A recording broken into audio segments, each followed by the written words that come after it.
So first నేను judges దగ్గర నుంచి స్టార్ట్ చేస్తాను. ఫస్ట్ సునీత గారు. Of course she's very beautiful. మీరు అంతే కైండ్ అని కూడా అనుకుంటారు, బట్ బ్యూటీకి కైండ్నెస్ కి ఎప్పుడు కూడా లింక్ ఉండదు. సో ఓకే, మీరు అబ్జర్వ్ చేయండి, ఫస్ట్ ఎపిసోడ్ నుంచి కూడా ప్రతిసారి నేను స్టేజ్ మీదకి వచ్చిన ప్రతిసారి వాడు ఒక ఫేస్ ఇస్తారు. అది ఎవ్వరికి పెట్టరు ఆ ఫేస్, బట్ ఓన్లీ నాకు ఆ డిస్గస్టెడ్ లుక్ పెడతారు ఫేస్ మీద. ఇది యాక్చువల్లీ చాలా మంది వెల్ విషర్స్, నా ఫ్యాన్ పేజెస్ అందరూ కూడా నన్ను అడిగారు.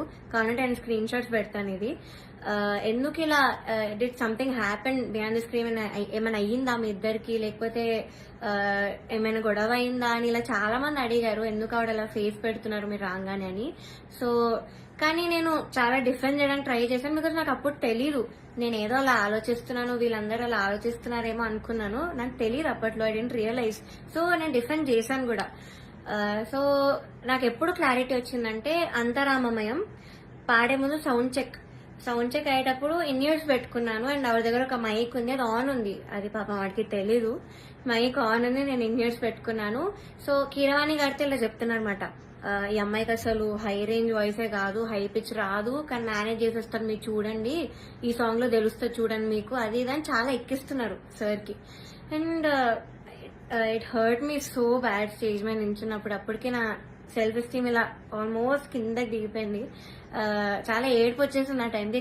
కంట్రోల్ చేసుకొని లేదు, I have to do this అని నేను అంతరామమయం పాడాను. అండ్ ఆ పాటకు వచ్చిన అప్రిసియేషన్ నాకు ఇంకే పాటకు రాలేదు అప్పటి వరకు. సో అంతరామమయంకి బయట ఎవరు కలిసినా కూడా అందరు చెప్పారు నాకు, వాయిస్ చాలా బాగా వచ్చింది ఆ పాటలో అని, కానీ చాలా బాగుంది ఆ పాట అని. యాక్చువల్లీ చాలా సాంగ్స్ ఇచ్చాం, రాముడు రావునికి చాలా ఇచ్చాము. నేను ఏది ఇచ్చినా వద్దు వద్దు వద్దు అంటే ఇంకా లాస్ట్ ఆప్షన్ గా మేల్ సాంగ్ ఇచ్చాను, అంతరామమయం. సో అదే సెలెక్ట్ చేశారు. And I tried my best. Male song అయినా కూడా I gave my best. And of course నాకు ప్రతి సాంగ్ కి ఆవిడ దగ్గర నుంచి నెగటివ్ కామెంట్స్ వచ్చాయి. అది మీరు నమ్ముతారు, జడ్జెస్ ఏదంటే అదే నిజం అనుకుని మీరు అఫ్ కోర్స్ నమ్ముతారు, ఓకే. బట్ అదర్ కంటెస్టెంట్స్ పాడేటప్పుడు I even give their names. ఇద్దరు, శ్రీధృతి అండ్ గాయత్రి అక్క, వీళ్ళిద్దరు పాడేటప్పుడు పిచ్చింగ్, ఎస్పెషలీ ధృతికి చాలా పిచ్చింగ్ ఇష్యూస్ వచ్చేటప్పుడు అయితే ఆవిడ ఇలా సైగలు చేసేవాళ్ళు, షార్ప్ అయితే ఇలా చెప్పేవాళ్ళు. అది మేము అందరం చూసాము.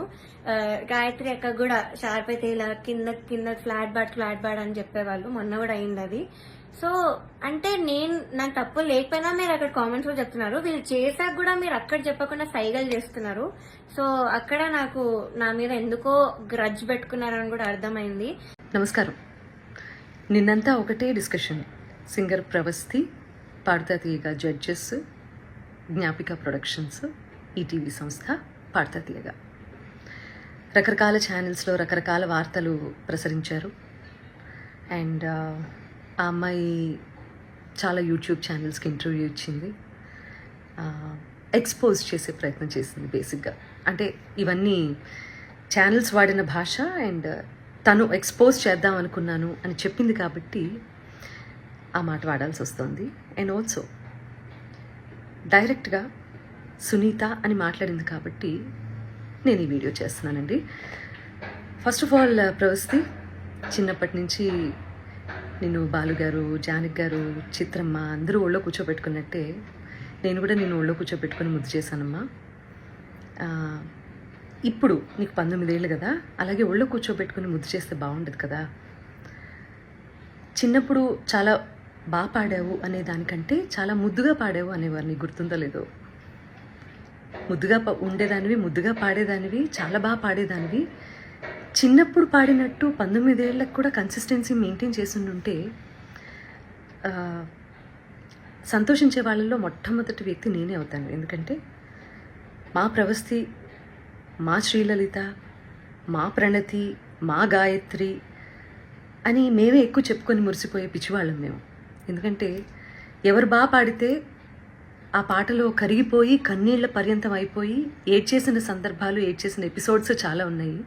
అవి నువ్వు చూడలేదేమో, అవి మిస్ అయ్యావు అనుకుంటా. అలాంటి ప్రవస్తి ఈరోజు ఇంత పెద్దదైపోయి రోడ్ మీదకి వెళ్ళి ఇంతమందితో మాట్లాడి తన బాధలు వెళ్ళగక్కుకొని మమ్మల్ని మా గురించి చర్చించే స్థాయికి ఎదిగింది అంటే నాకు కొంచెం అసంతృప్తిగా కూడా ఉంది. But that doesn't matter for you, because నువ్వు చెప్పాలనుకున్నది చెప్పావు బయటికి వెళ్ళి. ప్రవస్తి, నీకు విషయం చెప్పాలమ్మా. నీకు పాడతా తీయగా కాంపిటీషన్ మాత్రమే కాదు, డిఫరెంట్ ఛానల్స్లో కూడా కాంపిటీషన్లో నువ్వు పార్టిసిపేట్ చేసావు కదా, నీకు ప్రాసెస్ తెలీదమ్మా? సింగర్ సెలెక్షన్ అంటే సింగర్స్ పంపించేటటువంటి సాంగ్ సెలెక్షన్లో రైట్స్ అనేవి కూడా ప్రతి ఛానల్కి కొన్ని సాంగ్స్కి రైట్స్ ఉంటాయి, వాటిల్లోంచి కూడా సెలెక్ట్ చేయాలి అన్న ప్రాసెస్ నీకు తెలుసో లేదో నాకు తెలియదు, కానీ ఆడియన్స్ అందరికీ మాత్రం చెప్తే అన్ని విషయాలు చెప్పు. ప్రాసెస్ గురించి చెప్పు. ఆ ప్రాసెస్లో ఉన్నటువంటి రెస్ట్రిక్షన్స్, ఛానల్కి ఉన్నటువంటి రెస్ట్రిక్షన్స్ ఇవన్నీ కూడా మాట్లాడమ్మా, అప్పుడు నేను నిజంగా సంతోషిస్తాను. సో ఛానల్కి అండి కపుల్ ఆఫ్ రెస్ట్రిక్షన్స్ ఉంటాయి మ్యూజిక్ని డిప్లాయ్ చేయడానికి, అంటే మ్యూజిక్ని వాడుకోవడానికి. అన్ని పాటలకి రెస్ట్రిక్షన్, అన్ని పాటలకి లీనియన్స్ ఉండదు. కాబట్టి ఏంటంటే వీళ్ళు ఇచ్చే పార్టిసిపెంట్స్ ఇచ్చే సాంగ్ లిస్ట్లో వేటికైతే రైట్స్ ఉంటాయో అవి మాత్రమే కాంపిటీషన్లో పాడాల్సి ఉంటుంది. అవి నచ్చ చెప్తాను కూడా ప్రతిసారి. నచ్చ చెప్తా అంటే నేను కాదండి, మేనేజ్మెంట్. తర్వాత ఎన్నిసార్లు రిపీట్ అయింది అంతకుముందు కాంపిటీషన్లో ఆ పాట అనేది కూడా చూస్తారండి యాజమాన్యం. ఇదంతా కూడా మీకు తర్వాత జ్ఞాపిక వాళ్ళు ఎక్స్ప్లెయిన్ చేస్తారు ఈ ప్రాసెస్ ఎలా సాగుతుంది అనేది. సో నేను ఏ పాట ఇచ్చినా వాళ్ళు వద్దంటున్నారు, నేను ఏ పాట ఇచ్చినా వాళ్ళు వద్దంటున్నారు అని మాత్రమే ఎక్కువసార్లు ప్రొజెక్ట్ చేసింది తను. రీజన్ ఇది అని మీకు తెలియదు కదా, అందుకని చెప్తున్నాను. సో నేను కొరకొరా చూశాను అని చెప్పి అంటున్నావు కదా నాన్న. సో నేను కొరకొరా నిన్ను ఎందుకు చూస్తానో, ఎందుకు చూడాల్సిన అవసరం ఏమిటో నాకు అర్థం కాలేదు. అక్కడ ఉన్నటువంటి నేను, కీరవాణి గారు, చంద్రబోస్ గారు నిన్నే ఎందుకు టార్గెట్ చేశామనే విషయం నాకు ఇప్పటికీ ఆలోచించడానికి కూడా నాకు అసలు కనీసం ఆ థాట్ కూడా రావటం లేదు. బేసిక్గా నేను నిన్ను కొరకొర ఎందుకు చూసానో మరి నాకు అర్థం కాలేదు. నువ్వు మర్చిపోయావు అనుకుంటా. నేను నీకు కొన్ని విషయాలు గుర్తు చేస్తాను. ఏంటంటే అమ్మా, క్లాసికల్ రౌండ్లోనే అనుకుంటా నీ దగ్గరికి వచ్చి మరి నువ్వు కొంచెం అప్సెట్గా ఉంటే, ప్రతిదానికి నువ్వు అప్సెట్ అయిపోతావు, ప్రతిదానికి ఇరిటేట్ అయిపోతావు. నీ వాయిస్ అలాంటిది. కొంతమంది ఇమోషన్స్ కంట్రోల్ చేసుకోగలుగుతారు, కొంతమంది కంట్రోల్ చేసుకోలేరు. నేను అమ్మ స్థానంలో ఉన్నాను కాబట్టి నేను అర్థం చేసుకోగలుగుతాను. నీ దగ్గరికి వచ్చి మరి మిగతా పార్టిసిపెంట్స్ సాక్ష్యంగా ఉన్నారు తల్లి. ఈ రోజుల్లో ఏంటంటే నువ్వు నా మీద ఇన్ని ఎలిగేషన్స్ వేసావు, ప్రూవ్ చేసుకోవాల్సిన అవసరం కూడా నాకు ఉంది కదా, unfortunately are fortunately, what ever it may be. So వాళ్ళందరి మధ్యలో నీకే చెప్పాను వచ్చి, ప్రవస్తి క్లిక్ నడుస్తున్నప్పుడు నువ్వు దాన్ని బేస్ చేసుకొని పాడుతున్నావు. మృదంగం అటు ఇటు అయినా కూడా నువ్వు అప్సెట్ అవ్వాల్సిన అవసరం లేదమ్మా. నువ్వు ఎలా పాడావనేది నాకు తెలుసు, మా అందరికీ అర్థమైంది. అక్కడ కొంచెం మృదంగం నేనేదో ఇబ్బంది పెట్టినట్లుంది అని నేను నీ దగ్గరకు వచ్చి మాట్లాడాను. అది నువ్వు మర్చిపోయావేమో, కానీ నీ మిగతా పార్టిసిపెంట్స్ అందరూ ఏంటో గుర్తుపెట్టుకున్నారు మరి. అండ్ ఇంకో విషయం, ఈ సిరీస్ సంబంధించి మాట్లాడుకుందాము. నువ్వు గాయత్రి ఫేవరెటిజం, శ్రీలలిత ఇంకోళ్ళు అని రకరకాల పేర్లు తీస్తున్నావు. నాకు అదేంటో అర్థం కావట్లేదు. కానీ వీళ్ళెవ్వరూ మ్యాంగో మ్యూజిక్లో పాడలేదమ్మా, నువ్వు తప్ప. నేను నిన్నే ఎందుకు పిలిచాను వీడియో చేయడానికి?